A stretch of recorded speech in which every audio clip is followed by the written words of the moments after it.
ఈ నెల 9వ తారీఖు నుంచి రాష్ట్ర ప్రభుత్వం చేపట్టిన మహాలక్ష్మి ఉచిత ప్రయాణం మహిళలకి, ఆడపిల్లలకి, అదేవిధంగా థర్డ్ జెండర్కి టీఎస్ఆర్టీసీ యాజమాన్యం చాలా సక్సెస్ఫుల్గా ఇంప్లిమెంట్ చేయడం జరుగుతుంది.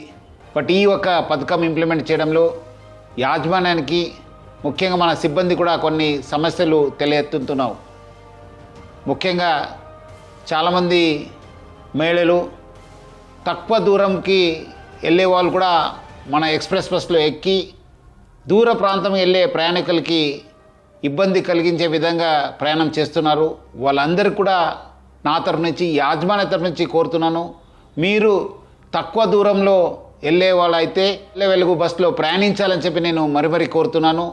అదేవిధంగా కొంతమంది మహిళలు స్టేజ్ కాకుండా మధ్యలో, రోడ్ మధ్యలో ఆపడము, లేదంటే ఎక్కడ కావాలో అక్కడ ఆపండి అని చెప్పి అడుగుతున్నారు. దీనివల్ల కూడా చాలా దూర ప్రాంతంలో వెళ్ళే వాళ్ళు కూడా చాలా ఇబ్బంది కలుగుతుంది. స్టేజ్ దగ్గర మాత్రమే మా బస్సు ఆగడం జరుగుతుంది. సో ముఖ్యంగా దీనివల్ల కూడా దూర ప్రాంతంలో వెళ్ళే వాళ్ళు, వేరే ప్రయాణికులు కూడా మేలు జరుగుతుంది.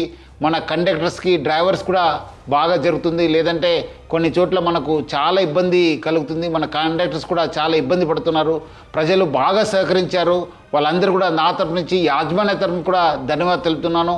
వచ్చే రోజు కూడా ఈ ఒక స్కీమ్ని ఇంప్లిమెంట్ చేయడానికి మహిళలు, ఆడపిల్లలు, థర్డ్ జెండర్ వాళ్ళందరూ కూడా సహకరించాలని చెప్పి నేను మరీ యాజమాన్య తరఫు నుంచి అందరు కోరుతూ, మహిళా లోకానికి, ఆడపిల్లలకి, థర్డ్ జెండర్ అందరూ కూడా నేను యాజమాన్య తరఫు నుంచి కూడా సహకరించేందుకు పేరుగా ధన్యవాదాలు తెలుపుతున్నాను.